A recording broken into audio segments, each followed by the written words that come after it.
You wouldn't go on vacation without planning for it ahead of time. You may not end up at the destination you had in mind, and you may even leave something or someone important out. Planning is an important part of our personal and professional lives, regardless of whether you are thinking about a vacation, your children's education, changing jobs, or moving across country. It all involves planning. Planning is also critical to the successful growth and change of communities. So does it make sense for a community to wait until after a flood, earthquake, tornado, hurricane, or terrorist attack to decide how to strengthen itself against hazards?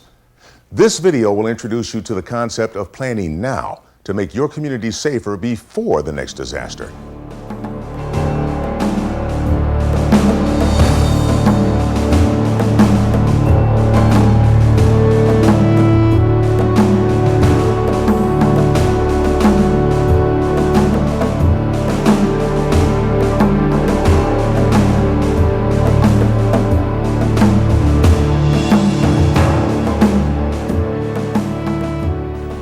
Throughout the United States, disasters cause billions of dollars of damage annually. While we will never be able to completely prevent disasters from happening, we do know how to reduce their impacts through hazard mitigation planning. There are many hazard mitigation techniques that can reduce disaster losses to existing as well as future private and public assets. Retrofitting and rehabilitating buildings to strengthen them can reduce physical losses to existing structures. Adopting building codes and employing land use planning tools can minimize or remove completely the effects of potential hazards on future development. While we are fortunate to have many hazard mitigation options and resources available, it can be challenging to find the right approaches and the means to make them happen.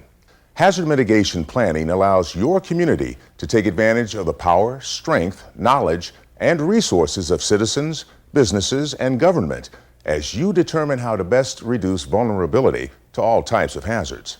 Who better to talk about the benefits of planning than those who have been involved in the process? Here's what they had to say. Communities should do hazard mitigation planning because it makes sense. Hazard mitigation planning is basically making the right decision in everyday land use planning.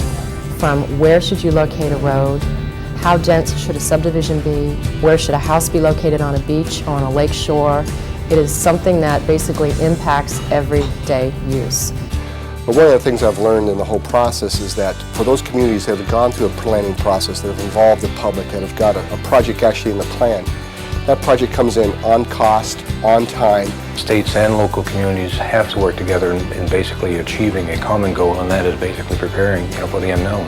So, all right, and we get off on exit A, Honey. and then we come down to... Honey, what hotel can we stay in? And then, all right, and left at the gas station. All right, thank you very much. Be right there. I just got us the last hotel at Surfside. Great! Surfside, North Carolina or Surfside, South Carolina? Let me see. South Carolina. Honey, that is 5 hours away. Still don't see a need to plan? Well, there are two reasons why hazard mitigation planning should be at the top of your community's agenda. First and most importantly, you will be able to recover more quickly from a future disaster because you will have already identified what you think will get damaged, how it will be damaged, and how to fix it. Second, the planning process serves to unite the people of your community in a common goal, which results in a more thorough approach to solving hazard issues. So hopefully we've motivated you to begin planning. What happens next? Well, if you haven't started already, it's time to get going on your community or tribe's mitigation plan. You don't have to be a professional planner. You need commitment and the right tools and resources available to assist you. And a lot of the tools and information you need are already available or in place. Most communities and states already have things like building codes, zoning ordinances, capital improvement plans, or comprehensive plans. These contain background information about your community and provide information on building and construction guidelines that are in effect. There are 4 broad phases of hazard mitigation planning. In the first phase, you will organize support for the planning process by securing necessary political, financial, and personnel resources. In the second phase, you will identify the hazards and affected assets in the community and estimate the losses to these assets. In the third phase, You will be developing the strategy to be used to reduce the losses you've just identified. And in the fourth phase, you'll formally adopt the plan, evaluate it periodically, and update it as needed.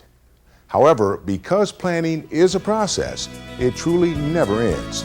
Planning can benefit citizens, elected officials, and volunteer planners by bringing them into the process as stakeholders. Planning for citizens, for elected officials,